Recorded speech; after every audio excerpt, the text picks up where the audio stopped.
Welcome to our deep dive into the 7 habits of highly effective people. Yeah. We're going to be focusing on the core principles of effectiveness, Okay. both personal and interpersonal, Right. to give you some really actionable insights, hopefully in a concise and engaging way. It's a classic for a reason. Yeah. Even though it was published a while back, the principles are surprisingly relevant to today's world. For sure. Yeah. It all starts with this idea of paradigms and paradigm shifts. Okay. The book uses the analogy of a map. Right. Can you explain that a little bit? Absolutely. So your paradigm is basically the map you use to navigate life, Okay. your perception of the world. Yeah. But sometimes that map needs an update, just like you wouldn't use an outdated map to travel, right? Well, You need to update your paradigms to see the world accurately and make effective choices. okay. And those updates are what we call paradigm shifts. Paradigm shift. Okay, and the book has this really striking visual example with a picture Oh, yeah. that can be seen as either a young woman or an old woman. Yes. I love that one. It perfectly illustrates how two people can look at the same thing Right. and see something completely different based on their existing paradigms. Yeah, It's a powerful reminder that our perceptions really shape our reality. it is. Yeah. So how do we know if we're clinging to an outdated map? Oh, that's a great question. Are there any signs? Yeah, so one major paradigm shift the book talks about is the shift from the character ethic to the personality ethic. Okay. Basically, society started focusing less on inner character, things like integrity, humility, and courage, Yeah. and more on outward appearances, Okay. techniques for success. So it became more about looking successful Yeah. than actually being successful. That's the idea. Got it. And the book argues that this shift has actually taken us further away from Interesting. true success and happiness. Okay. Yeah. That makes sense. So where do the 7 habits come in? Okay. How do they help us shift back to that character ethic? They provide a framework for developing the character traits that lead to true success and fulfillment. Okay. Yeah. And they're all interconnected, right? Yes. They kind of build on each other You do. in a specific way. Exactly. Okay. The first 3 habits focus on private victories. Okay. Mastering yourself. Once you've achieved a certain level of independence, Yeah. you can move on to the public victories, habits 4, 5, and 6, Okay. which are about effectively interacting with others. Got it. It's a journey of moving from dependence to independence to interdependence. Okay. And you can't achieve effective interdependence without first mastering independence. Right. Yeah. And that first step on the journey, the very first habit, is be proactive. Yes. What does that mean in a practical sense? It's about recognizing that you have the power to choose your response in any situation. Okay. It's not about being passive or blaming external circumstances. Right. It's about taking responsibility for your own life.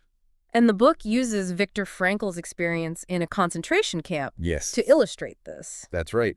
Despite being in such a horrific situation, Frankl chose to maintain his inner freedom and sense of purpose. Right. It's an incredible example of how, Yeah. even in the face of extreme adversity, we always have the power to choose our response. Such a powerful example. It is. So how can someone become more proactive? How do you actually put this habit into practice? One way is to pay attention to your language. Okay. The book contrasts proactive language with reactive language. Okay. Reactive language tends to blame external circumstances. Like what? For example, there's nothing I can do, Right. or it's their fault. Okay. Proactive language focuses on what you can control. Okay. You might say something like, let's look at our options, or I can choose a different approach. So it's about focusing on your circle of influence, the things you can actually control, Yes. rather than your circle of concern, Right. which are the things you can't. Proactive people concentrate their energy on making a difference within their circle of influence. Okay. Instead of wasting time worrying about things they can't change. That leads us perfectly into habit 2. Begin with the end in mind. Yes. What does that mean? Okay. It sounds pretty philosophical. It is. Yeah. It means starting with a clear understanding of your destination. Okay. Where do you want to go in life? What are your goals and values? Okay. Imagine you're climbing a ladder. Okay. If that ladder is leaning against the wrong wall, Yeah. every step you take just gets you to the wrong place faster. So you could be really efficient, Yes. but not effective Exactly. if you're headed in the wrong direction. That's it. Yeah. Yeah. And one powerful exercise the book suggests is to imagine your own funeral. Yes. Oh, wow. What would you want people to say about you? Yeah. What kind of legacy do you want to leave behind? That's pretty intense. I know it sounds a bit morbid. Yeah. But it's a really powerful way to clarify your values and define your own personal definition of success. Okay, I see how that could be helpful. Yeah. So how do you actually begin with the end in mind in a practical way? One of the most powerful tools is writing a personal mission statement. Okay. This isn't just a to-do list. Right. It's a deep dive into what truly matters to you. Got it. And it's not just about the final product. It's about the process of self-discovery that happens as you write it. It makes sense that this would involve both sides of your brain. Absolutely. Right. You need your imagination and conscience, which reside primarily in the right brain, Right. to envision your goals and values. Okay. And then you need the left brain to help you plan and execute the steps Right. to achieve those goals. So it's about balancing big picture thinking Yes. with practical action steps. Exactly. And that takes us right into habit 3. Put first things first. All right, so we've got our vision, our values. Right. Now it's time to make it all happen. Yes. Is that what habit 3 is about? You got it. Okay. Habit 3 is about managing your time and energy effectively. Oh, yeah. So you can actually prioritize the things that matter most. And this is where the time management matrix comes in. Exactly. Okay. This matrix helps you categorize tasks based on urgency and importance. You have quadrant 1, Okay. which is urgent and important. Okay. Quadrant 2, not urgent but important. Okay. Quadrant 3, urgent but not important. And finally, quadrant 4, not urgent and not important. The book says that focusing on quadrant 2 is key to real effectiveness. Yes, But why is that? because quadrant 2 activities are the things that contribute most to our long-term goals and well-being. Okay. But they're often not urgent, Right. so they get neglected. Things like relationship building, long-term planning, Right. personal development, all fall into quadrant 2. So it's like we get caught up in the whirlwind of urgent tasks and never get around to the things that would actually make the biggest difference in our lives. That's exactly the trap. Yeah. Effective people are very intentional about making time for those quadrant 2 activities. Okay. They know that in the long run, it's far more effective to spend time preventing problems than it is to constantly be putting out fires. That makes perfect sense. Right. What about those times when life throws you a curveball, though, and something important comes up Right. that wasn't on your neatly planned schedule? Yeah. How do you balance that Right. with the need to stick to your priorities? The book actually addresses this through the example of the author's son, Okay. who was very focused on schedules and efficiency. Right. He had this carefully planned system for managing his time. Right. But one day, something unexpected came up that required him to adjust his plans. Right. Because a higher value was at stake. So it's not about being rigid. Exactly. It's about being adaptable when necessary. Okay. Yeah. So far, we've been talking a lot about personal effectiveness. But what about the interpersonal side of things? Okay. How do we build strong and effective relationships with others? That's where the concept of the emotional bank account comes in, Okay. which is crucial for understanding habits 4, 5, and 6. Okay, I'm intrigued. Okay. Tell me more about this emotional bank account. Think of your relationships like bank accounts. Okay. Every interaction is either a deposit or a withdrawal. Okay. When you're kind, considerate, and understanding, you make deposits. When you're disrespectful, inconsiderate, or dishonest, you make withdrawals. So building strong relationships is like building a healthy balance Exactly. with those accounts. That's right. Okay. And habits 4, 5, and 6, think win-win, seek first to understand, then to be understood, and synergize are all about making those deposits, Got it. creating mutually beneficial interactions. Sounds like a recipe for success. It is. Let's start with habit 4. Think win-win. What does that really mean in a practical sense? Think win-win is a paradigm shift in itself. Okay. It's about approaching all your interactions, believing there's a solution that benefits everyone involved. Okay. It's not about you winning at the expense of someone else, Right. or compromising where both people get a less than ideal outcome. So it's not your way or my way. It's a better way, Yes. a third alternative. It's about finding that solution that truly benefits everyone. Okay. And that's not always easy, Right. especially if you're dealing with people who are stuck in a win-lose mentality. Right. Because if one person loses, everyone loses in the long run. That's right. Right. Yes. Relationships get damaged. Absolutely. Resentment builds. That creates a toxic environment. Yeah. Yeah. So how do you actually put win-win into practice? So the book breaks down win-win into 5 dimensions. Okay. Are there different types? The foundation is character, having integrity, maturity, and an abundance mentality. Oh. Then there are relationships, building high-trust connections with the people you interact with. Mm-hmm.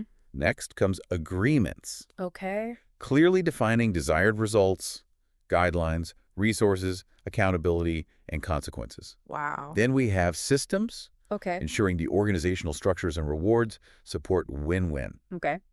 And finally, processes. How do you go about finding those mutually beneficial solutions? Wow, that's comprehensive. It is. It's not just about coming to an agreement. It's a philosophy, a way of life. Yeah. And that philosophy leads us beautifully into habit 5. Seek first to understand, then to be understood. Okay. This principle is absolutely crucial for effective communication. So it's about really listening to understand the other person's perspective. Yes. Not just waiting for your turn to speak. That's a big part of it. Okay. The book explains that most people listen autobiographically, Okay. meaning they filter everything through their own experiences and biases. Okay. They're not really listening to understand. They're listening to respond, to give advice, or to judge. It's like we're so focused on our own internal dialogue Yes. that we're not truly present to what the other person is saying. Exactly. Yeah. And it prevents us from building the kind of deep understanding that's essential for effective communication and problem solving. The book has this great phrase about giving people psychological air. Oh, yes. Can you explain what that means? Imagine if all the air was suddenly sucked out of the room. Okay. You wouldn't care about anything else except getting air. Right. Survival would be your only motivation. Yeah. It's the same for people who feel like they're not being heard or understood. Right. Their primary concern is getting that psychological air, Okay. that validation feeling Yeah. of being respected. That makes perfect sense. Yeah. If you don't feel understood, Right. you can't really focus on anything else. Exactly. And empathic listening, Mm-hmm. truly seeking to understand the other person's perspective, Yeah. is a powerful deposit in the emotional bank account. Yeah. It creates an environment of safety and trust Okay. where real communication can happen. So it's about putting aside your own agenda for a moment. Yes. And truly focusing on the other person. That's the heart of it. Okay. And when you can do that, you create the space for synergy to happen, Okay. which leads us to habit 6. Okay. Bring on the synergy. Oh, yeah. What exactly is synergy? Okay. And how do we create it? Synergy means that the whole is greater than the sum of its parts. Okay. When people with different perspectives and ideas come together Mm-hmm. with a win-win attitude and a genuine desire to understand each other, Right. they can often create solutions that are far better than anything they could have come up with individually. So it's like 1 + 1 = 3. Exactly. Okay. It's about valuing and respecting those differences Mm-hmm. and then working creatively together to find solutions that leverage everyone's strengths. The book shares a great example of this happening Oh, yeah. at an insurance company's planning meeting. Oh. It started as a typical meeting with boring presentations and ego battles, All right. but then something shifted. Yes. They moved from that old paradigm of competition Right. to a new paradigm of collaboration. Mm. They started to really listen to each other, Yeah. to value each other's perspectives. Right. And the result was a truly synergistic process. Exactly. They ended up with a new shared vision Mm. and a much deeper understanding of the challenges they faced. Yeah. It's an inspiring example of how synergy can unlock creative solutions that wouldn't have been possible otherwise. It is. It also makes me think about the couple from the book Oh, yes. who had a disagreement about their vacation plans. Uh-huh. The husband wanted to go fishing, Okay. and the wife wanted to stay home with her sick mother. That's a classic example of a seemingly intractable conflict. Yeah. Yeah. But instead of one person getting their way, Right. or the couple settling for a compromise that left both of them unhappy, Right. they were able to find a synergistic solution that addressed both of their deeper needs. They did. So it wasn't just about finding a middle ground. That's right. It was about creating a new option Yes. that actually honored what was important to both of them. That's the power of synergy. Yeah. It's not about settling. It's about creating something new and better. This has been so insightful. It has. We've covered a lot of ground already. We have. But before we move on, I Yeah. want to touch on habit 7, sharpen the saw. All right. We've hinted at it a few times. Yes. But where does it fit into this whole framework? Habit 7 is the habit that makes all the others possible. Okay. It's about renewing ourselves in 4 dimensions: physical, spiritual, mental, and social emotional. So it's about taking care of yourself so you have the energy and capacity to actually live out the other habits. You got it. Okay. The book uses the analogy of a man frantically sawing down a tree Yeah. without taking the time to sharpen the saw. Right. It's a reminder that taking care of ourselves makes us more effective in all areas of life. And this is about more than just physical health, right? Absolutely. Okay. It's about nurturing all 4 dimensions of our nature. Okay, I'm ready to dive into those 4 dimensions and learn how to sharpen my own saw. Sounds good. Okay. Let's start with the physical dimension. The book places a big emphasis on the importance of exercise. It does, and it makes the point that exercise often falls into that quadrant 2. Important, but not urgent. Right. We know we should do it, Right. but it's easy to let it slide because it doesn't feel as pressing as other things on our to-do list. That's right. Yeah. Until you end up in quadrant 1, dealing with a health crisis because you've neglected your physical well-being. Right. Consistent preventative care is far more effective in the long run. So what does effective physical renewal actually look like? Right. Does it mean spending hours at the gym every day? Not necessarily. Okay. The key is finding activities you enjoy and can stick with consistently. Right. The book highlights the importance of endurance, flexibility, and strength. So it's about finding a balance. Yes. You don't have to become a marathon runner or a power lifter. Right. But you do need to move your body regularly in ways that challenge you. Exactly. And even small amounts of exercise can make a big difference, especially if you're consistent. Mm-hmm. The book talks about the author working out with a friend who really pushed himself to the limit, Oh, yeah. lifting weights until his muscles were screaming. Wow. That story really illustrates the principle that real growth happens when we push ourselves beyond our comfort zones. Right. The most significant benefits often come at the very end of a workout, Okay. when we're really challenging ourselves. It's a great reminder that discomfort can be a sign of progress. Yes, Yeah. it's about embracing that discomfort, Yeah. knowing that it's leading to greater strength and resilience. And that same principle applies to all the other dimensions of renewal, too. Absolutely. Okay. Yeah. Let's move on to spiritual renewal. Okay. What does that look like? Spiritual renewal is all about connecting with your core values, Okay. your deepest beliefs about what truly matters. This can take many forms. Right. Spending time in nature, Yeah. meditating, reading, inspiring literature, Right. or engaging in acts of service. Okay. It's about nourishing your soul and connecting with a sense of purpose. There's that beautiful story in the book about the author going through a period where he felt stuck and uninspired. Yes. And his doctor actually prescribed a day of solitude in the place where he felt most happy as a child.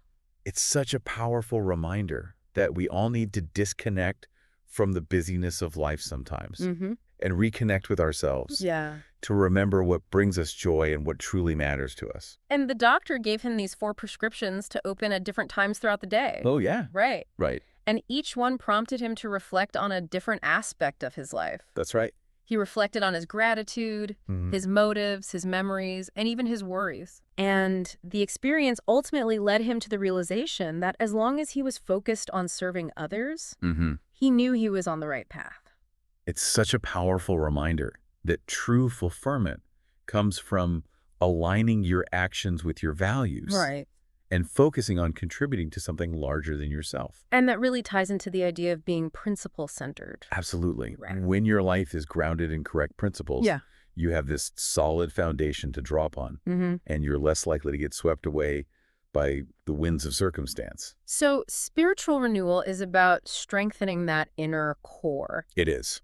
Okay. Yeah. What about mental renewal? Okay. What does that involve? Mental renewal is all about expanding your mind, Okay. learning new things, and challenging your perspectives. Okay. This might involve reading, taking courses, attending lectures, Right. engaging in thoughtful conversations, anything that stretches you intellectually. It's about keeping your brain sharp, staying curious, and never stopping learning. Exactly. And it also involves taking care of your mental health, Okay. managing stress, Right. finding healthy ways to process your emotions, and making sure you're getting enough rest. So it's about taking care of your whole mental landscape. Precisely. And finally, we have social emotional renewal, Okay. which is all about relationships. That makes sense. Yes, Strong relationships are such a vital part of a happy and fulfilling life. they are. Yeah. Social emotional renewal is about investing in those relationships that matter most to you. Go. Your family, your friends, your colleagues, and your community. It's about making deposits in those emotional bank accounts we were talking about earlier. Exactly. Right. And it's about putting those principles of habits 4, 5, and 6 into practice. Right. Seeking win-win solutions, listening empathetically, and valuing differences. The book also talks about this concept of scripting. Oh, yes. Which is basically the idea that the way we interact with others Right. can actually shape their perceptions of themselves. That's such a crucial point. It is. Think about it. Yeah. You have the power to reflect back to others a clear, undistorted vision of themselves. Right. You can affirm their strengths, encourage their growth, and help them to see their own potential. It's like we can help to write a positive script Exactly. with the people in our lives. And that has a ripple effect. Yeah. Because when people feel good about themselves, Right. they're more likely to interact with others in positive and productive ways. The book shares that powerful story about a group of school children who were mistakenly labeled as bright or dumb Yes. based on faulty testing. That story is a classic example of how our perceptions of others can become self-fulfilling prophecies. Yeah. The children who were labeled as bright received more attention and encouragement, Right. and they thrived. Right. But the children who were labeled as dumb were treated as though they were less capable, Right. and their performance suffered. It's a stark reminder of how important it is to believe in people and to help them see their own potential. Yeah. And that's something we can all do, regardless of our roles or relationships. Yeah. We can choose to be a source of encouragement and support for the people around us. So to recap, Sharpen the Saw is about taking care of ourselves in all these different dimensions. Yes. So we can show up as our best selves in all areas of life. Exactly. Right. It's a continuous process, a lifelong journey of growth and renewal. This has been such a helpful exploration of Habit 7. It has. But I'm curious, how does it all connect back to the other habits? Okay. How does sharpening the saw make us more effective in those other areas? It's all interconnected. Right. Remember, the 7 habits work together as a system. Okay. When you renew your physical dimension, Yeah. you reinforce your personal vision and your proactive nature. Right. Habit 1, Okay. spiritual renewal strengthens your personal leadership and your ability to live by principles. Okay. Habit 2, Okay. mental renewal enhances your ability to prioritize and manage your time effectively. Habit 3, Right. and social emotional renewal empowers you to build strong win-win relationships and to synergize with others. Okay. Habits 4, 5, and 6. It's like a virtuous cycle. It is. Taking care of yourself gives you the capacity to implement the other habits. Right. And as you implement those habits, Yes. you create a more fulfilling and effective life, which in turn motivates you to continue investing in yourself. Exactly. Right. It's a beautiful synergy. This deep dive has been incredibly insightful and inspiring. Yes. I feel energized and ready to be more proactive, more principle-centered, That's wonderful. and more focused on building those win-win relationships. That's great to hear. Before we wrap up, is there anything else that stood out to you as Yeah. particularly impactful? You know, one thing that really struck me is the idea that we all have these internal scripts that shape our perceptions and behaviors. Yeah. And by becoming more aware of those scripts, we can start to rewrite them in a more positive and empowering way. That's so powerful. It is. It connects directly to the principle of proactivity, right? Yes. Recognizing that you have the power to choose your responses, Yeah. even to those really deeply ingrained scripts. Yeah, it's not about denying the past or pretending those scripts don't exist. Right. It's about recognizing them Yeah. and then consciously choosing to create a new narrative. It's like we can become the authors of our own stories. That's a great way to put it. Yeah. And it's incredibly empowering. It is. Really is. Yeah.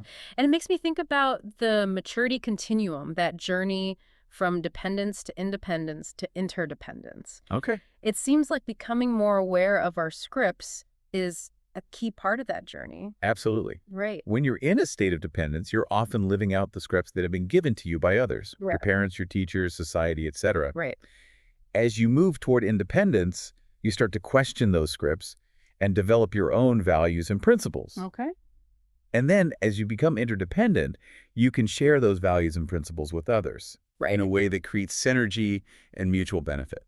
So you need to become an independent thinker before you can effectively collaborate Yeah. and create something truly synergistic with others. That's a great way to sum it up. Yeah. Yeah.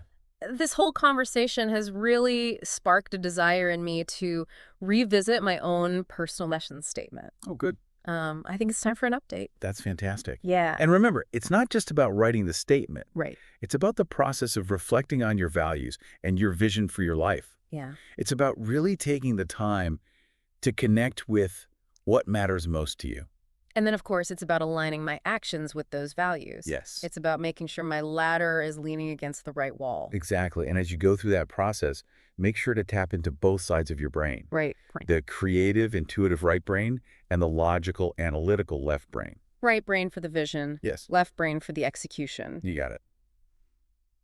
This deep dive has been incredibly insightful and inspiring. I feel energized and ready to be more proactive, more principle-centered, and more focused on building those win-win relationships. That's wonderful to hear. Thank you. And remember, it's a journey, not a destination. Right. Be patient with yourself, celebrate your progress, and never stop learning and growing. Great advice. Thank you. So for you listening, having been on this journey with us, Yeah, what's one thing you can do this week to start putting these principles into practice? that's a great question to ponder. Yeah. I would encourage you to go back to the 7 habits and ask yourself, which one resonates most strongly with you right now?